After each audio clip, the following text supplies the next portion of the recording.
23,8 grados no es solo un número. La temperatura por sí misma carece de sentido sin un marco que la explique. Pero en pleno desierto, a unas 350 millas al sur de El Cairo, en uno de los lugares más antiguos del planeta, ese valor no debería existir. Es, en teoría, imposible. Es una pista, un dato físico que resquebraja lo que creíamos saber sobre Egipto. Estamos en Abidos, la ciudad más sagrada del Egipto antiguo, centro de culto del dios Osiris. Aquí, tras el majestuoso templo del faraón Seti I, yace una estructura tan extraña y ajena que durante siglos los egiptólogos no supieron cómo clasificarla. Se llama Osirión. Durante la mayor parte del año este recinto permanece anegado por un agua muerta, verdosa e inmóvil. Quienes han intentado estudiarlo trajeron bombas industriales, trataron de vaciarlo. En una expedición reciente, un equipo dirigido por el arqueólogo James Westerman empleó una bomba capaz de extraer 500 galones por minuto. Aún así fracasaron. El nivel no descendió. El agua llegaba con la misma rapidez con la que la expulsaban. No se filtraba por los muros, surgía desde el subsuelo. Parecía como si toda la mole granítica estuviera asentada sobre un geyser abierto de golpe. Entonces midieron, y la realidad se agrietó. El agua de los pozos circundantes, la típica agua subterránea del desierto, se mantenía estable a 16,9 grados Celsius, fría. La del estanque interior marcaba 23,8. Era más cálida, significativamente más cálida. Algo bajo esa estructura de granito de cientos de toneladas estaba calentándola activamente. Eso contradice la segunda ley de la termodinámica. El calor no puede transferirse espontáneamente de un cuerpo más frío a uno más caliente. Debe de existir una fuente de energía bajo el estanque. Tomaron muestras. La composición química y el perfil isotópico no coincidían ni con el Nilo ni con los acuíferos locales conocidos. Era otra agua, procedente de una fuente profunda, desconocida y bajo presión anómala. Y ocurrió algo más desconcertante. Westerman, que pasó décadas allí, comenzó a beber ese líquido tras filtrarlo. Sufrió miopía toda su vida y con el tiempo, según sus pruebas y su propio testimonio, su vista mejoró. Dejó de usar gafas. No era solo agua tibia, era agua anómala. ¿Qué es este recinto? ¿Qué clase de tecnología se esconde en el desierto que funciona como una central geotérmica y que los faraones no erigieron, sino que hallaron? La investigación nace aquí, ante esta imposibilidad física, porque el Osirión es una llave, un artefacto que no encaja en la cronología aceptada y que sugiere que el verdadero Egipto antiguo, el que desconocemos, no estuvo en el desierto, sino en otra parte. Para hallarlo, hay que seguir el rastro del agua. Hay que ir hacia el norte, hacia la costa, porque el Egipto perdido no quedó enterrado bajo arena, se hundió. Antes de sumergirnos en el mar, hay que comprender lo que aguarda en tierra. Debemos entender cuán ajeno resulta el Osirión. Para llegar hasta él se atraviesa el templo de Seti el I. Es como entrar en una galería de arte. Las paredes de caliza están cubiertas por los relieves más exquisitos y delicados de todo Egipto. Miles de imágenes de dioses y faraones, jeroglíficos tan nítidos que parecen tallados ayer. Es la cumbre del arte del Reino Nuevo. Luego se sale a la parte posterior del templo y el escenario cambia. Se descienden 15 pies, unos 5 metros, por una escalera moderna. El aire se vuelve más frío, la luz apenas llega al fondo, y entonces se revela. La arquitectura muta hacia lo brutal. La caliza delicada desaparece. Ante nosotros se alzan muros de bloques ciclópeos de granito rosado que pesan de 60 a 80 toneladas, y algunos superan las 100 toneladas. El peso de 150 automóviles, el peso de una ballena azul. Esos bloques fueron traídos desde Asuán, a unas 200 millas al sur. ¿Cómo movió una civilización de la Edad del Bronce monolitos de 100 toneladas a lo largo de 200 millas sin tecnología moderna? Podemos suponer que utilizaron el Nilo, pero ¿cómo los cargaron y descargaron de las embarcaciones? Y no solo los trasladaron, los trabajaron. No son muros de mampostería basta, el ajuste es impecable. Las piedras se entrelazan mediante cortes en formas de encaje, con una precisión que envidiaría cualquier ingeniero contemporáneo. Es una técnica que reconocemos en el Perú, en Sacsayhuamán, pero no aquí, no en Egipto. Y hay algo aún más perturbador. Sobre esas paredes de granito no hay nada, ni un jeroglífico, ni un cartucho real, ni una imagen divina. Es la estructura menos egipcia de todo Egipto. Los faraones firmaban cada piedra, saturaban de signos desde templos hasta obeliscos. Aquí las paredes están mudas, como si a sus constructores no les importaran los dioses, o tal vez como si fueran anteriores a ellos. El veredicto arqueológico es contundente. El Osirión es más antiguo que el templo de Seti. El faraón no lo edificó, lo encontró, descubrió esta estructura megalítica, inexplicable y anegada, y quedó tan sobrecogido que levantó su propio templo junto a ella a modo de homenaje. Otra prueba lo refuerza.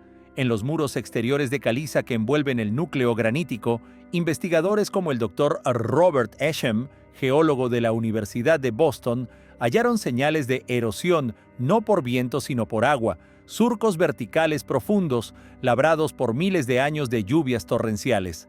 ¿Cuándo vio Egipto semejantes aguaceros por última vez?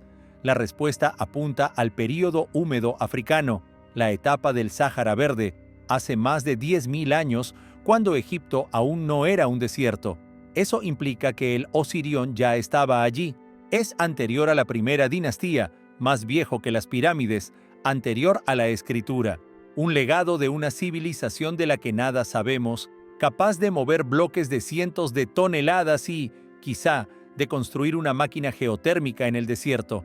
¿Quiénes fueron? ¿A dónde desaparecieron? El Osirión ofrece un indicio: agua. La combate, la encausa, la genera. Tal vez la respuesta no esté en la arena. Tal vez debamos seguir el agua hacia el norte. Existe un Egipto que todos conocen: pirámides, esfinge, Luxor. Es el Egipto que rescatamos de la arena. Y si eso fuera solo la meseta, lo que quedó en alto tras un desastre, y si el corazón de aquella civilización, sus capitales, su riqueza, su vida real, no estuviera en el interior seco sino en la costa, y si esa costa ya no estuviera donde creemos, desde hace siglos circulan leyendas recogidas por historiadores griegos como Heródoto, Estrabón y Diodoro. Relataron ciudades que eran puertas de entrada a Egipto, anteriores a la propia Alejandría. Hablaron de Cánopo, centro del culto de Osiris, célebre por sus fastos y templos. Mencionaron Menutis, lugar sagrado de curación. Y por encima de todas, escribieron sobre Tonis, o como la llamaban, Heracleión. Según la tradición, fue la primera ciudad egipcia visitada por Heracles, una metrópoli fabulosa, el principal puerto aduanero de todo Egipto. Cada onza de oro, cada ánfora de vino, todo mercader griego o fenicio debía pasar primero por Heracleión. Era la Nueva York o la Shanghái de su tiempo, pero no aparecía en ningún mapa. Arqueólogos la buscaron durante décadas por tierra, peinando la costa y las arenas del delta. Nada, ni una piedra, ni un fragmento identificable. El consenso era tajante. Heródoto exageró. O la ciudad fue arrasada por completo, o quizá nunca existió. Un hombre, el arqueólogo submarino francés Franck Goddio, propuso otra idea, sencilla y audaz. Estaban mirando en el lugar equivocado. Ellos buscaban en tierra, él decidió mirar en el mar. Su hipótesis sonaba descabellada. ¿Y si la ciudad no fue destruida, sino que se ahogó? En la década de los 90, Goddio y su equipo del Instituto Europeo de Arqueología Submarina iniciaron un proyecto sin precedentes. Aplicaron la tecnología más avanzada del momento sobre una franja de fondo marino en apariencia anodina, la bahía de Abukir, a unos pocos kilómetros de la costa de la Alejandría moderna. Aquello no fue arqueología de brocha y pala, fue una cacería de alta tecnología. Emplearon un magnetómetro de precesión de protones, un detector extremadamente sensible que capta cambios minúsculos en el campo magnético terrestre, capaz de detectar una anomalía del tamaño de una moneda a varios metros bajo el limo. Usaron sonar de barrido lateral, remolcando una torpedo que emitía ondas acústicas a ambos lados y dibujaba un mapa del fondo escondido. Y recurrieron a perfiladores de subsuelo que disparan pulsos de baja frecuencia capaces de atravesar sedimentos para revelar roca o estructuras. Mes tras mes, año tras año, escanearon con método kilómetro cuadrado tras kilómetro cuadrado. Era lento, agotador y carísimo. Y solo hallaban limo, toneladas de limo. El delta del Nilo llevaba miles de años depositándolo en el mar, cubriendo todo con un manto denso e impenetrable, hasta que, a unos 6,5 kilómetros de la costa, los instrumentos se desbocaron. El magnetómetro marcó un pico enorme. Los perfiladores acústicos revelaron algo que no podía ser natural: ángulos rectos, muros, estructuras, algo inmenso y hecho por manos humanas. Godio dio la orden. Los buzos descendieron. Bajaron a 30 y luego a 45 pies, casi 15 metros. La visibilidad era casi nula. No eran las aguas turquesas del Caribe, sino la sopa verdosa y espesa del delta, limo, plancton y aguas residuales modernas. No nadas, tanteas en una oscuridad absoluta. Tu mano es tu único ojo, describió uno. Un buzo tocó fondo. Su mano se hundió en el barro blando hasta que sus dedos rozaron algo duro. No era roca bruta, estaba pulido, con líneas grabadas. Apartó el sedimento. Las líneas formaron un motivo. El motivo, jeroglíficos, encendió el foco más potente. Desde la penumbra emergió un rostro gigantesco, de granito, de unos 5 metros, perfecto. No yacía acostado, permanecía erguido, como si siguiera de guardia ante una rada desaparecida hacía siglos. Más tarde fue identificado: Hapi, el dios del Nilo, de la fertilidad y de las crecidas. Por ironía cruel, había sido tragado por su propio elemento. Era Heracleion. Lo que descubrieron en los años siguientes resultó abrumador. No era una aldea pesquera, sino una metrópoli congelada en el tiempo como Pompeya, solo que no bajo ceniza volcánica, sino bajo limo marino. No apareció una estatua aislada, sino cientos, colosos de unos 16 pies que representaban al faraón y a su reina, como el dios Osiris y la diosa Isis, esfinges de granito rojo, las ruinas del templo principal, el mismo que describió Heródoto, el templo de Amón-Herb, dios supremo de Egipto. Dentro se hallaron instrumentos rituales perfectamente conservados, cucharas, jarras, cuencos de ofrendas, y surgió, hecha piedra, lo que muchos tenían por leyenda: una gran estela de granito negro, un decreto fiscal de Faraón Nectanebo I. En ella se leía con claridad: una décima parte de todas las mercancías que arriben al puerto de Tonis Heracleion se destina al templo. Prueba irrefutable, la leyenda era real.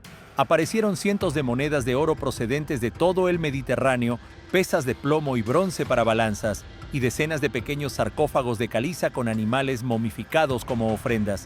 Y la sorpresa más macabra aguardaba en el viejo puerto.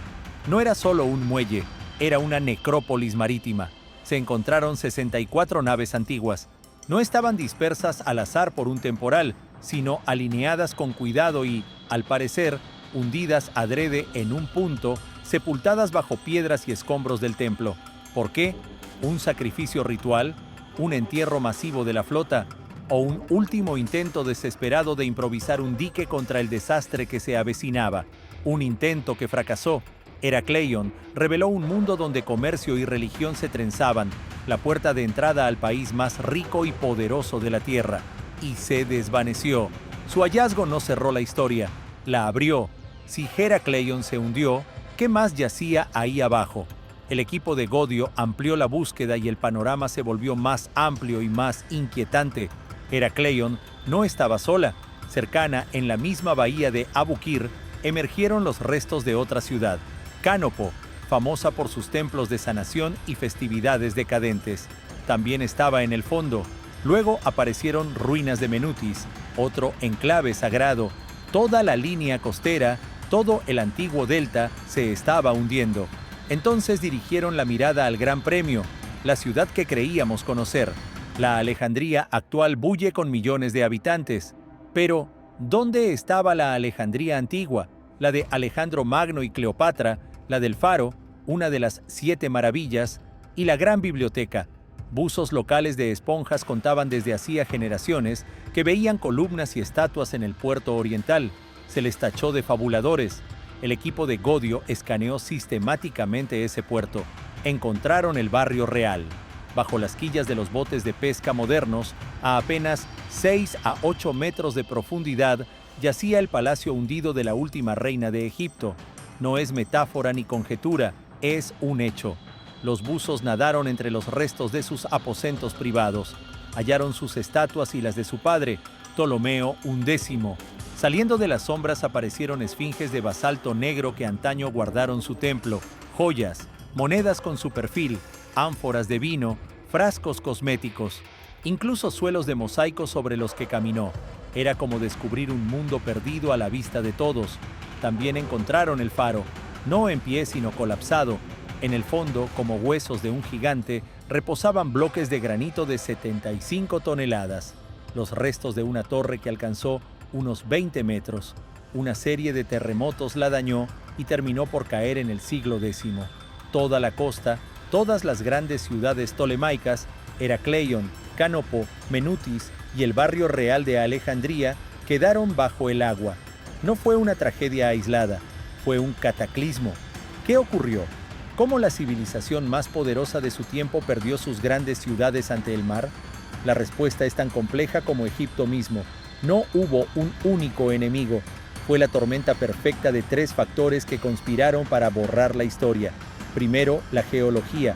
Aquellas ciudades no se erigieron sobre roca firme, sino sobre el delta del Nilo, un depósito gigantesco de limo húmedo, barro y arena acumulado durante decenas de miles de años.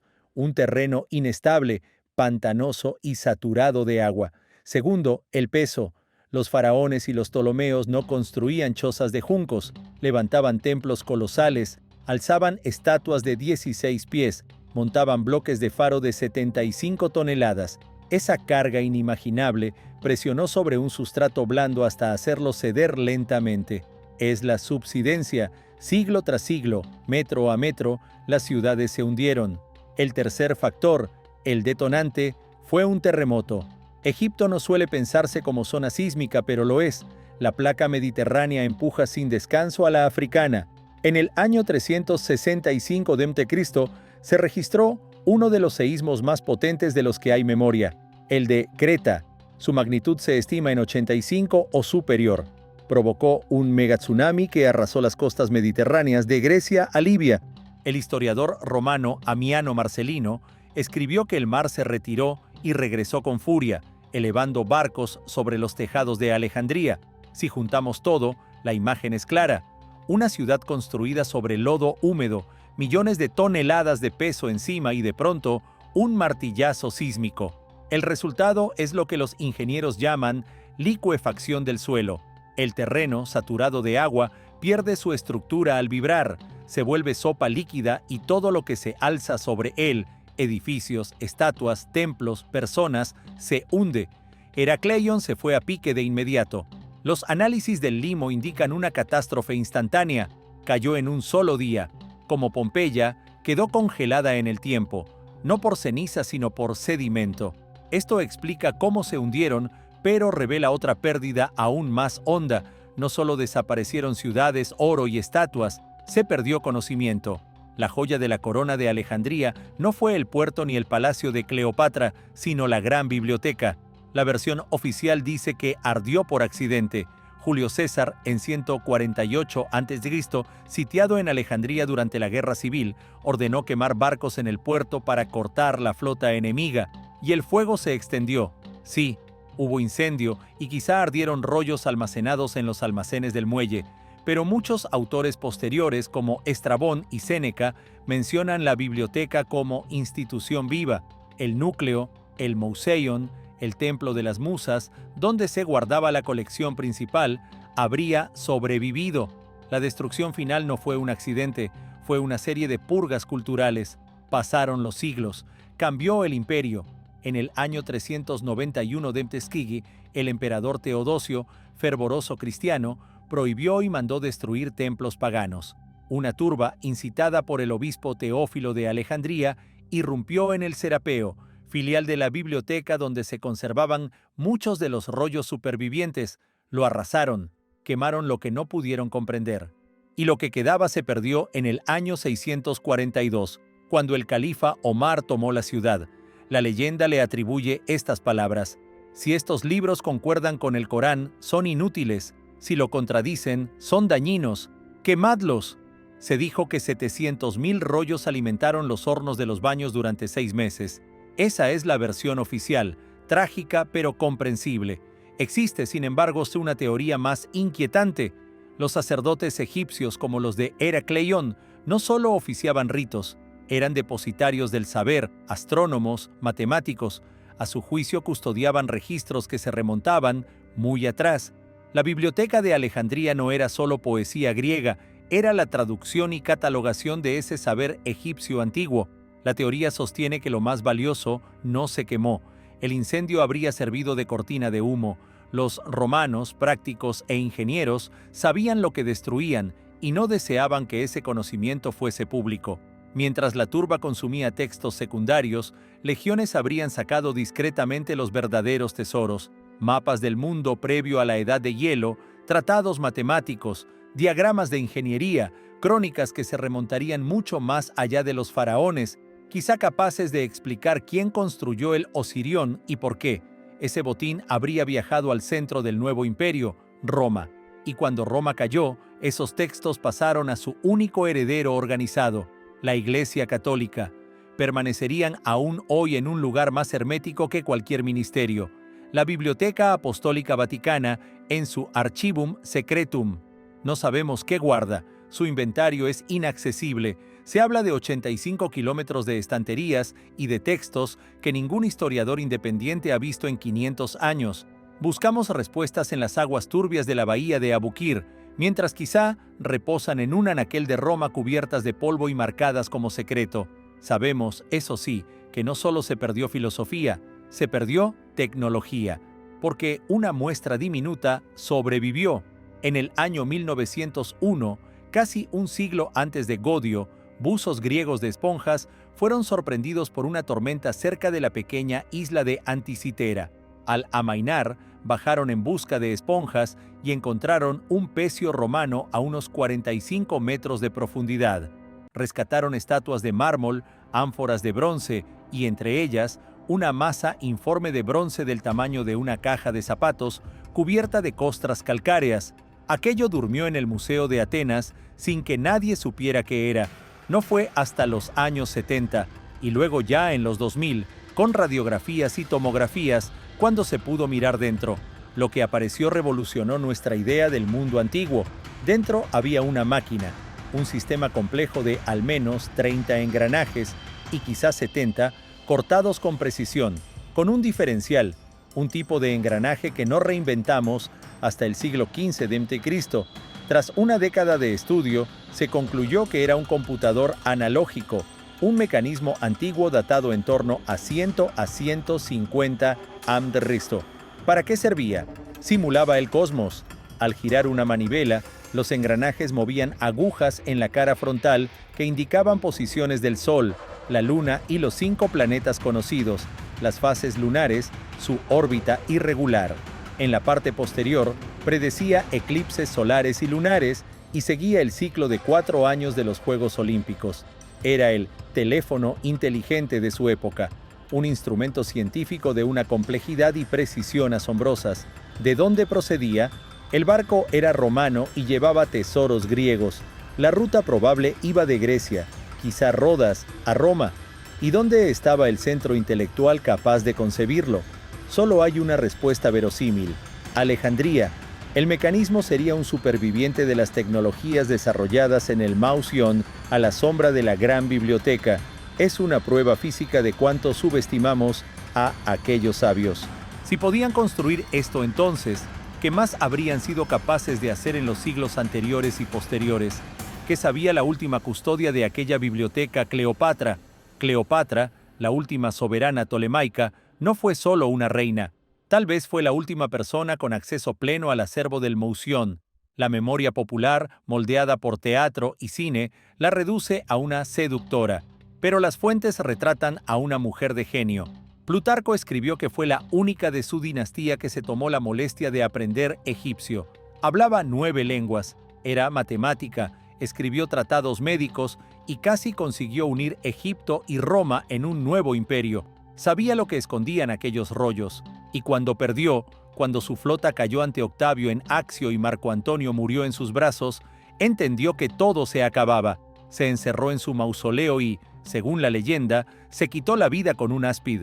Octavio deseaba exhibirla encadenada por Roma. Ella le negó ese triunfo. Pero, ¿y su tumba? Conocemos las de casi todos los grandes faraones, Tutankamón, Ramsés, y sin embargo, la de la más célebre no aparece. Plutarco escribió que Octavio, pese al rencor, le permitió sepultura real junto a Marco Antonio. ¿Dónde?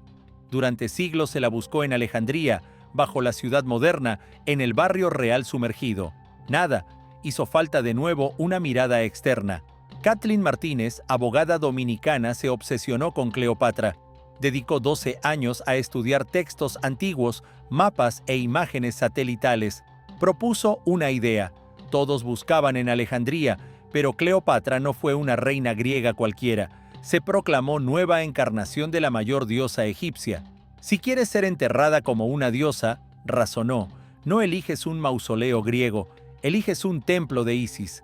Su atención se posó en un templo a unas 30 millas al oeste de la ciudad, Taposiris Magna, la gran tumba de Osiris.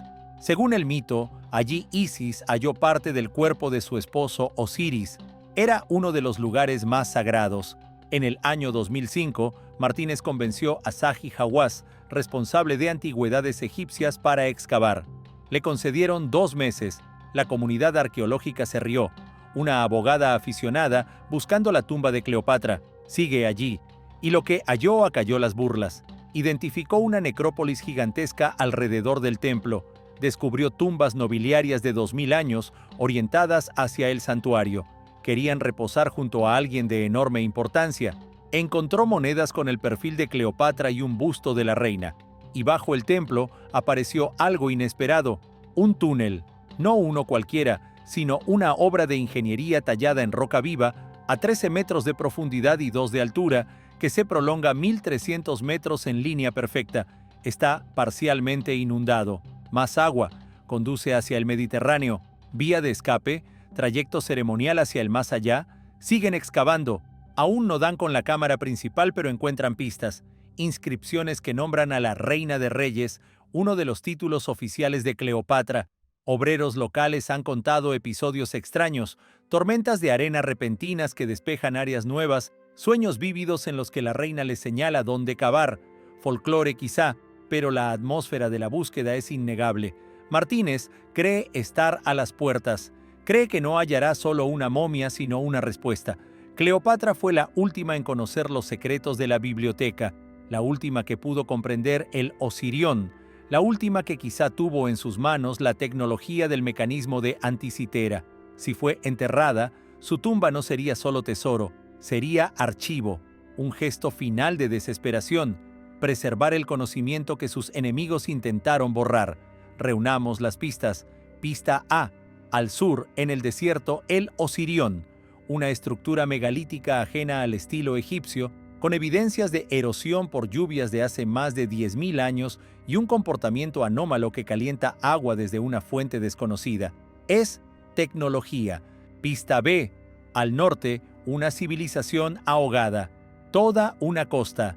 Heracleion, Canopo, Alejandría, caída al mar por el tándem de subsidencia y terremotos. En esa costa existió una gran biblioteca, el cerebro del mundo antiguo, destruida por manos humanas, con la teoría de que sus secretos mayores fueron robados y ocultos en archivos vaticanos. Pista C. Una prueba material de aquella tecnología perdida. El mecanismo antiguo, un computador analógico que no fuimos capaces de reproducir durante 10 siglos, rescatado de las aguas que conectaban con Alejandría. Pista D.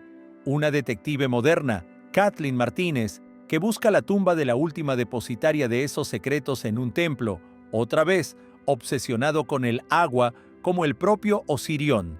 La imagen que emerge es la de una civilización mucho más compleja, antigua y trágica de lo que imaginábamos, un mundo más inestable de lo que creíamos. La historia oficial de Egipto, faraones, pirámides y jeroglíficos, dura unos 3.000 años. Pero el Osirión y sus huellas susurran algo previo, una civilización anterior, capaz de mover bloques de cientos de toneladas y de dominar el agua, quizá la energía geotérmica y toda la geología egipcia, desde la costa que se hunde hasta los manantiales calientes del desierto, nos recuerda que esta tierra siempre estuvo sometida a fuerzas poderosas. No vemos una sola línea continua, sino dos civilizaciones separadas por milenios y por un desastre. La primera, la del Osirión, hace 10.000 años o más, constructores megalíticos, conocedores de hidrología y acaso de geotermia, desaparecidos tal vez por inundaciones o por el cambio climático que convirtió su vergel en desierto. La segunda es la que conocemos, los faraones. Llegaron miles de años después, hallaron las ruinas de la primera, encontraron el Osirión. Quedaron tan asombrados que levantaron su templo más sagrado junto a él. No comprendieron esa tecnología, la veneraron. Luego llegaron los griegos, los ptolomeos. Fascinados por aquel saber, recopilaron los fragmentos, papiros y tradiciones orales. Los reunieron en Alejandría e intentaron descifrarlos. De ese esfuerzo nació el mecanismo de Anticitera, un intento de recrear una ciencia perdida. Más tarde arribaron los romanos, quemaron o se llevaron lo restante. Y, por último, la naturaleza, el terremoto del año 365 que sepultó el palacio de Cleopatra y el puerto de Heracleion bajo toneladas de limo. Somos una civilización con amnesia. Buceamos tras los tesoros de Cleopatra, pero el verdadero enigma no son sus collares de oro, sino aquello sobre lo que levantó su palacio. Los restos que, según contaron antiguos sacerdotes, conservaban memoria de pueblos anegados por grandes diluvios hace miles de años. Lo tomamos por mito, pero ahora descubrimos ciudades sumergidas. Vemos la huella del agua. Tal vez haya llegado el momento de dejar de descartarlas como fábulas y escuchar de una vez. La pregunta no es qué más hallaremos en las aguas turbias frente a Egipto, sino qué comprenderemos cuando aceptemos que el Egipto que conocemos es solo la capa final, la más reciente. La verdadera historia antigua aguarda su hora, enterrada bajo agua, limo y siglos de silencio. ¿Qué calienta de verdad el agua en Abidos? ¿Una anomalía geológica o una máquina aún en funcionamiento? ¿Qué mapas y textos reposan en las bóvedas del Vaticano? Y si Kathleen Martínez encuentra la tumba, ¿qué habrá dentro? ¿Oro o el manual perdido de nuestro pasado?